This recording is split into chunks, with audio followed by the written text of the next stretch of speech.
여러분 안녕하세요. 설날 잘 지내고 계십니까? 작년 한 해 동안 우리 모두 너무나 힘든 시간을 보내왔습니다. 금년에는 원상을 회복하는 과정이 빨리빨리 신속하게 진행이 됐으면 하는 바람입니다. 오늘은 여러분들께 텐센트에 관계된 뉴스 하나, 그리고 그 뉴스에 연계돼서 나오고 있는 수많은 근거가 취약한 소문들을 좀 말씀드리려고 합니다. 그러니까 너무 진지하게는 생각하지 말아 주십시오.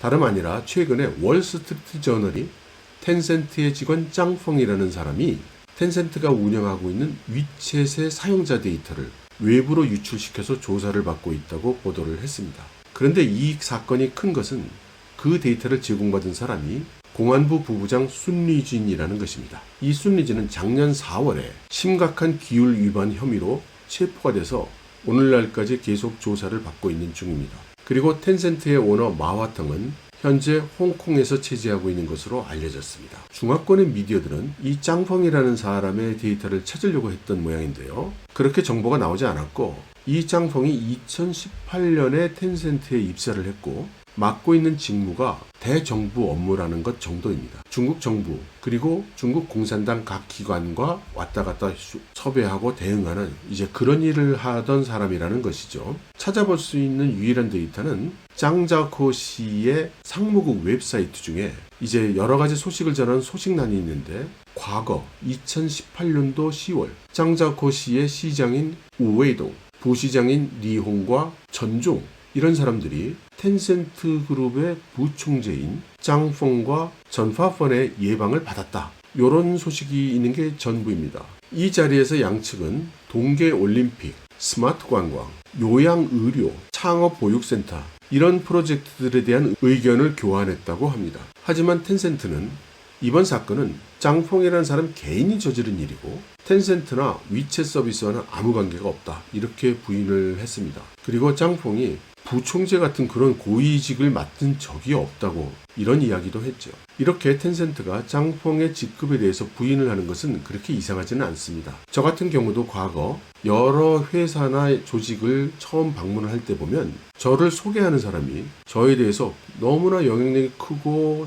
돈도 많고 직급도 높은 사람으로 그렇게 이야기를 해서 입장이 난처한 적이 아주 많았거든요. 그리고 거짓말은 아니지만 너무 과장돼서 오해 소지가 있는 그런 말들을 하는 경우를 많이 당했습니다. 그러니 짱펑의 경우도 사실은 무슨 그룹의 부회장 이런 식의 높은 직위가 아니라 텐센트가 가지고 있는 수많은 관계사 중에 그중 하나의 부총경리 정도 했을 그럴 가능성이 충분히 있습니다. 하지만 이 유출된 데이터를 받은 사람이 순리진이라면 이야기가 좀 많이 다릅니다. 순리진이라는 사람의 권력과 배경이 남다르기 때문이죠. 순리진이 공식적으로 매체에 나타난 것은 작년 2월 달에 중앙에서 우한으로 방역 지도 소조를 파견할 때 그 중에 한 사람으로 들어 있었습니다. 2달 후인 4월 달에 심각한 기율 위반으로 체포가 돼서 오늘까지 조사를 받고 있는 중이죠. 이번 텐센트 건에 대해서 미디어들이 서면으로 순리진에게 질의를 했다고 하는데 회신은 아무에게도 오지 않았다고 합니다. 이 순리진의 체포는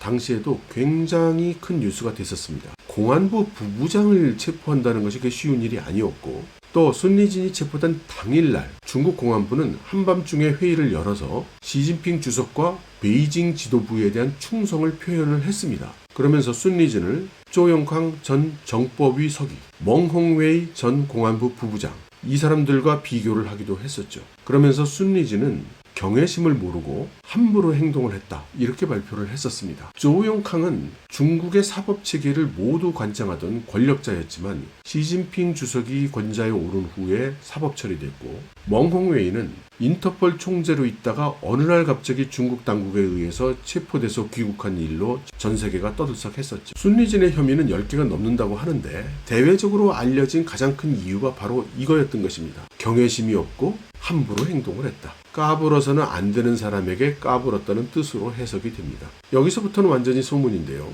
순리진이 공안부 부부장씩이나 되는 사람이다 보니 그를 체포한 것은 같은 공안이 아니라 중앙경위국이라는 말이 있습니다. 중앙경위국이 뭐 하는 데냐면 중국의 요인들을 경호하는 곳입니다. 우리나라 같으면 청와대 경호실 같은 곳이죠. 그러니 여러분들 순리진이 체포되는 그런 광경과 분위기가 짐작이 좀 되실 수 있을 것입니다. 역시 또 소문이지만 순리진이 당시 베이징으로 발탁이 될 때 그 발탁한 사람이 누구냐면 바로 시진핑 주석 본인이었다고 그런 이야기가 있습니다. 그래서 당시 다들 순리즈는 시진핑 그룹의 사람이구나 이렇게 생각을 했었습니다. 그런데 갑자기 체포가 된 것이죠.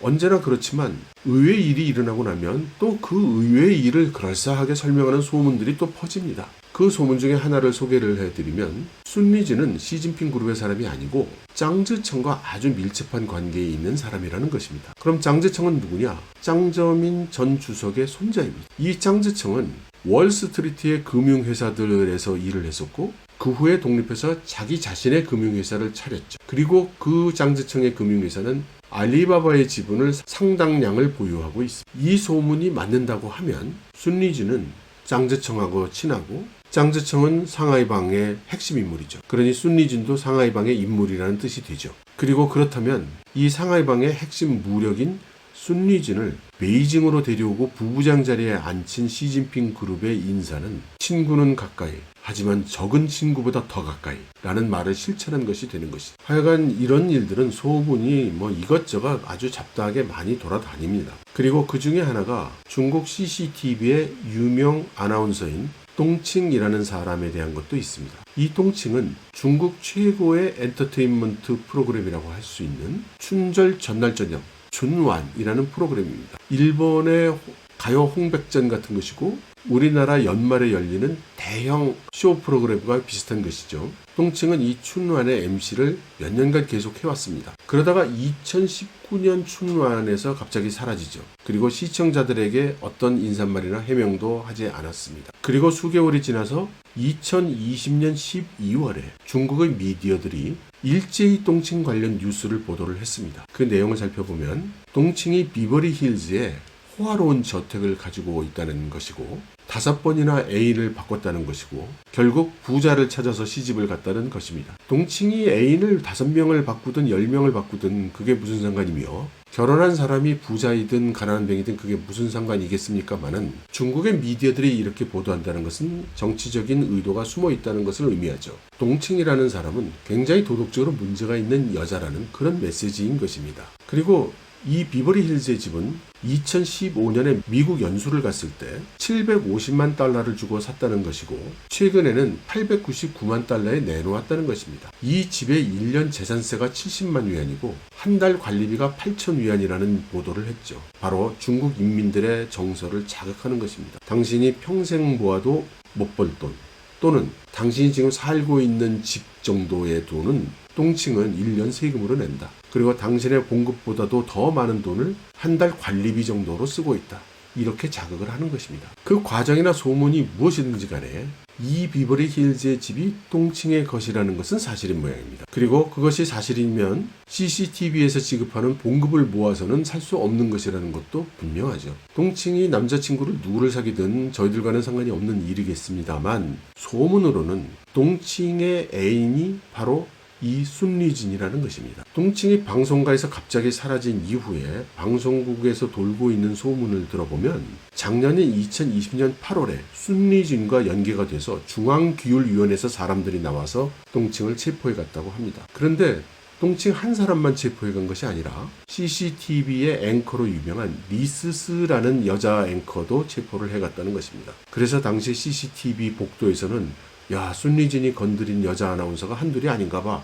이런 말들이 돌았다는 그런 말도 있습니다. 그런가 하면 베이징의 뒷골목에서 사람들이 술 마시면서 하는 그런 소문으로는 아주 더 심한, 듣기 힘든, 듣기가 민망한 그런 이야기도 많이 있습니다. 그 중에 한 가지만 소개를 한다면 순리진이 없을 때 멍젠주 공안부 부장이 와서 똥칭과 얼레리 꼴레리를 했다. 이제 이런 말도 돌고 있습니다. 멍젠주 공안부 부장도 지금 공식 석상에서 사라진 상태고 과연 어떻게 진행이 될지 알 수 없는 그런 상태에 있습니다. 저희들 같은 사람으로는 짐작을 할 뿐이죠. 그뿐만 아니라 이 똥칭의 남편인 미춘레이라는 사람이 있습니다. 이 사람은 상하이 출신의 기업가인데 이 사람이 똥칭의 남편이라는 이유로 역시 중앙기율위원회에 연행이 돼갔다는 것입니다. 마찬가지로 근거가 확실하지 않은 소문을 말씀을 드린다면 이 미춘레이가 상하이의 번화가를 이렇게 걷고 있는데 갑자기 검은 차가 와서 탁 쓰더니 건장한 남자들이 우르르 내려서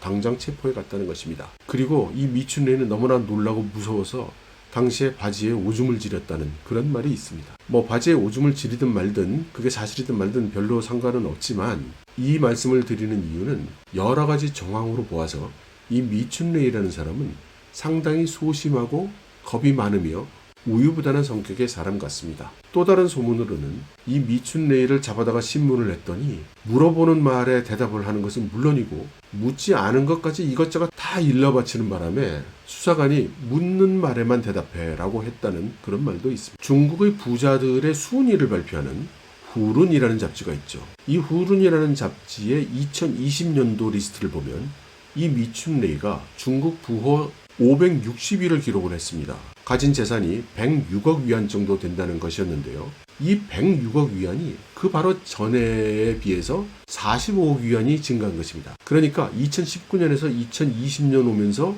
이 사람의 재산은 거의 2배 가까이 늘어난 것입니다. 어떻게 해서 갑자기 그 많은 돈을 벌게 됐느냐? 그 과정을 하나하나 열거할 필요는 없겠지만 이 사람이 최근 들어서 갑자기 의료산업 쪽으로 방향을 바꿨고 또 수많은 특혜를 받았고 결과적으로 지금 상하이 지역 일대에서 대규모로 의료 사업을 하고 있다는 것 정도만 말씀을 드리도록 하겠습니다. 저는 그런 생각을 해봅니다. 여러 가지 정황으로 볼 때 동칭은 상당히 성격이 강하고 자존심도 높고 야심이 큰 사람으로 생각이 됩니다. 그리고 상대하는 남자들도 굉장히 권력 또는 금력이 대단한 사람들을 만났던 것 같은데 이 미춘레이는 돈이 조금 있다지만 그동안 만났던 남자들과는 사실 좀 인물의 크기가 비교가 좀 안 되는 사람인데 왜 이 사람과 결혼을 했을까 하는 거죠. 그래서 제 머릿속에는 순리준과 동칭, 동칭과 미춘레이, 순리준과 상하이방, 상하이방과 짱면흥, 짱면흥은 짱즈청의 아버지 짱저민 전 주석의 아들입니다. 이 사람은 의료 산업을 꽉 잡고 있는 것으로 알려져 있습니다. 그러면 어떤 그림이 좀 느껴지지 않으십니까? 여기까지만 말씀드리겠습니다. 중요한 것은 수개월 동안 조사를 받고 있는 순리준과 관련해서 순리준이라는 이름 석자가 이번 텐센트의 뉴스에 출연을 했다는 것입니다. 이렇게 텐센트에게 불리한 뉴스가 텐센트로부터 나왔을 리는 없겠죠. 텐센트에서 일했다는 짱펑 때문에 이 뉴스가 나왔겠죠. 짱펑이라는 이름은 어디에서 나왔을까요? 순리진의 조사로부터 나왔을 것입니다. 순리진의 조사에서는 왜 짱펑이라는 이름이 나왔을까요? 순리진과 텐센트와의 관계를 조사하는 과정 중에 나왔을 것입니다. 그러면 왜 순리진과 텐센트와의 관계를 조사하는 것일까요? 그것은 텐센트와 상하이방의 관계를 조사하고 싶어서겠죠. 그러면 왜 텐센트와 상하이방의 관계를 조사하는 것일까요? 그것은 당연히 시진핑 주석그룹과 상하이방과의 갈등 때문이겠죠. 그리고 그것은 최근 민영 대기업들에 대해서 중국 당국이 반농단 반독점법을 만들고 강력하게 시행하고 있는 것과도 관계가 있을 가능성이 높겠습니다. 이런 식으로 진행이 된다면 텐센트는 상당한 위협감을 느낄 수밖에 없죠. 여기서 또 다른 뉴스 기사 하나를 소개해드리면 텐센트는 내부에 반불법 행위 수사팀을 조직을 해서 자체적으로 범죄 행위를 조사하고 있다고 합니다. 그 결과를 지난 2일 텐센트가 발표를 했는데 2019년 4분기부터 지금까지 사내에서 조사한 여러 불공정 행위가 60여 건이 발견이 됐고 이에 따라서 100여 명을 사직을 시켰다고 합니다. 범죄 혐의가 농후한 40여 명은 공안에 송치했다고 이렇게 발표를 했습니다. 텐센트는 이런 활동을 통해서 중국 당국에게 어필을 하고 있는 것이죠. 당신들의 정책에 따라서 우리가 이렇게 열심히 노력을 하고 있다고 말이죠. 사실 이 뉴스뿐만 아니라 최근에 텐센트를 억누르려 하는 것으로 보이는 그런 일들이 좀 제법 있습니다. 신화사의 보도에 따르면 상하이 GM과 상하이 보타이가 국가시장감독관리총국에 반독점 및 반농단 혐의로 텐센트를 제소했다고 합니다. 상하이 GM은 대형 국유기업이죠. 그리고 상하이 보타이는 자동차용 온라인 시스템을 개발하고 제공하는 업체입니다. 이 자동차용 온라인 시스템이라는 게 뭐냐면 우리 모두가 많이 사용하고 있는 자동차에 내비가 있지 않습니까?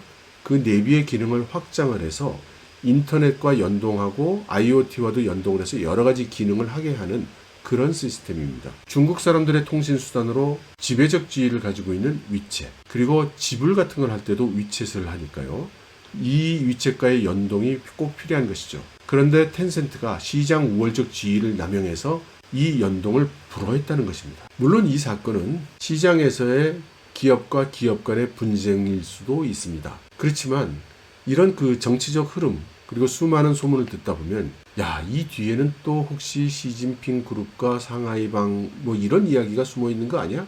하는 그런 음모론이 떠오르는 것도 어쩔 수가 없네요. 마윈의 알리바바는 이제 대충 매듭이 지어져 가고 있는 것으로 보입니다. 이제 두 번째 타자로 텐센트를 정리하려고 하는 것은 아닐까요? 여러분 들어주셔서 감사합니다.